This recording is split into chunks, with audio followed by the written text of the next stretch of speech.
De l'autre côté du miroir, une maladie chronique rare. Cette maladie consiste à voir des choses dans ce qui peut servir de reflet. Autrement dit un miroir, une flaque d'eau, une fenêtre ou bien même le carrelage de vos chiottes.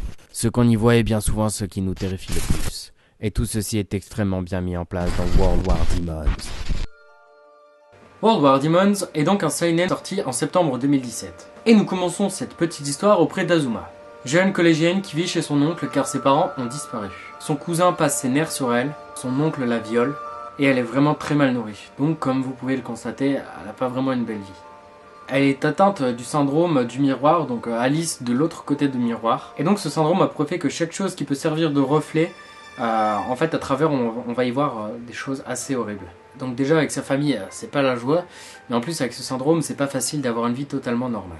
Et un beau jour, le démon du Cheshire vient transporter 7 personnes dans un autre univers. Ces 7 individus ont donc bien évidemment le syndrome de l'autre côté du miroir. Ils sont envoyés dans un autre univers, non pas le monde des démons ni le monde réel, afin de combattre les 6 démons de l'univers. Mais donc bien évidemment pour pouvoir combattre ces créatures, il va leur falloir des armes. Armes qu'ils peuvent créer. Mais pour combattre ces créatures, il va falloir réfléchir afin de trouver leurs points faibles et donc pouvoir trouver comment les vaincre. Et pour ce faire, nos 7 héros ont droit à toutes les armes imaginables. Seul inconvénient, c'est que pour faire apparaître une arme et la faire fonctionner, il faut en comprendre son fonctionnement. Donc faire apparaître un couteau, c'est assez facile.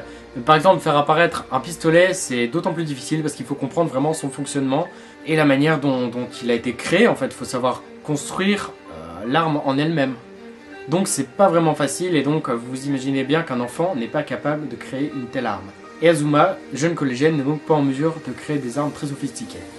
Et donc vous imaginez bien que faire apparaître un tank ou un avion ou un char ou je ne sais quoi, c'est vraiment très compliqué.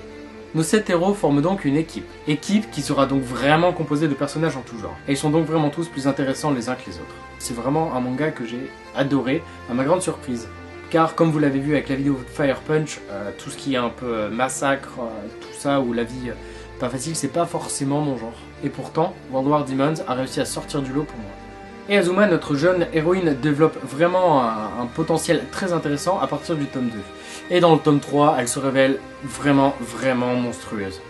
Et invoquer en fait toutes ces armes, ça consomme de l'énergie vitale. Au total, ils ont 1000 points. Ils régénèrent 1 point par seconde, et donc il va falloir faire attention à ce qu'on fait apparaître et la vitesse à laquelle on veut les faire apparaître, car plus on va invoquer d'armes et plus elles seront imposantes, plus notre énergie vitale baissera et plus donc on se rapprochera de la mort.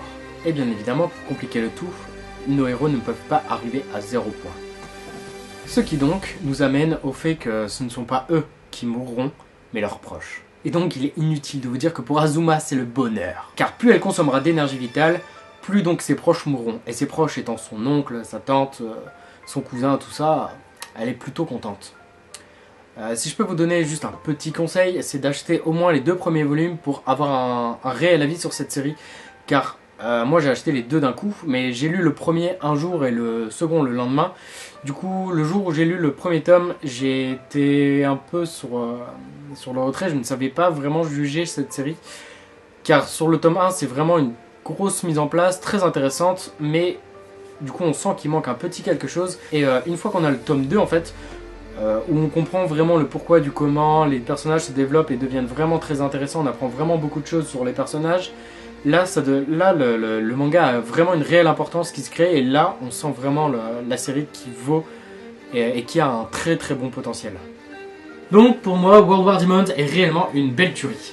Pourquoi tout simplement parce que scénaristiquement, l'auteur a réussi à jouer avec une maladie donc existante et s'en est vraiment très bien sorti. Il a réussi à vraiment prendre tous les petits aspects intéressants d'un syndrome qui est quand même une maladie compliquée à vivre et il a réussi un scénario avec brio. Et donc rien que le fait que l'auteur ait réussi à s'en sortir avec une maladie comme ça, à faire quelque chose d'intéressant et d'inattendu, pour moi, du coup, cette série est vraiment très intéressante. Scénaristiquement, c'est donc excellent. L'auteur a donc vraiment bien pensé à tous les petits points faibles des démons, donc comment les vaincre. Et donc on n'oublie pas que dans le monde réel, chaque individu a une vie réellement horrible, ne serait-ce qu'Azuma, comme je vous l'ai dit, qui donc est frappé, violé et mal nourri, et qui donc, même au collège, ça va pas, elle a un ami, un oiseau, et non, ils viennent à le tuer. Et donc, rien que la vie d'Azuma, c'est un enfer. Et donc on n'oublie pas que le jour chaque individu a donc une vie horrible, mais que la nuit, en plus d'avoir une vie de merde, la nuit, ils doivent aller combattre les démons et donc risquer leur vie, mais aussi celle de leurs proches. Azuma a de la chance, ses proches, bah, c'est des enfoirés, mais pour ceux qui ont des proches qu'ils aiment fort, du coup c'est compliqué. Il y a un enjeu supplémentaire qui vient et qui rend encore plus la série vraiment très intrigante, très intéressante et très très bien menée. Et donc c'est génial parce que l'auteur réussit à nous mettre dans un malaise continu, ne serait-ce qu'avec les histoires et le fait qu'il arrive à si bien mélanger le monde réel du monde des démons, car ils sont en train de se mélanger pour créer en fait une sorte d'apocalypse dans le monde, et c'est vraiment très très bien mené. Bon, graphiquement, si vous apportez une très grosse importance au niveau du dessin, comme moi je l'ai beaucoup, je l'ai moins mais je l'avais beaucoup avant, ça va être compliqué, parce que comme vous l'avez vu sur certaines images, graphiquement parlant, c'est pas du haut niveau. Il y a certaines pages qui envoient du lourd, les démons pour moi sont vraiment vraiment très bons, mais graphiquement c'est un peu vide, les décors c'est pas fou. Donc j'ai vraiment essayé cette série avant tout pour son scénario et pas pour son dessin. Donc comme je l'ai dit, j'ai acheté les 2 premiers d'un coup et là le 3e est sorti hier, donc je l'ai lu hier soir. Et donc j'ai retouché ce que j'avais écrit sur la vidéo pour y ajouter quelques points, notamment un point essentiel, si jamais cette série vous intéresse, l'auteur la classe comme un shonen, il aimerait que ce soit pris comme un shonen, mais franchement non.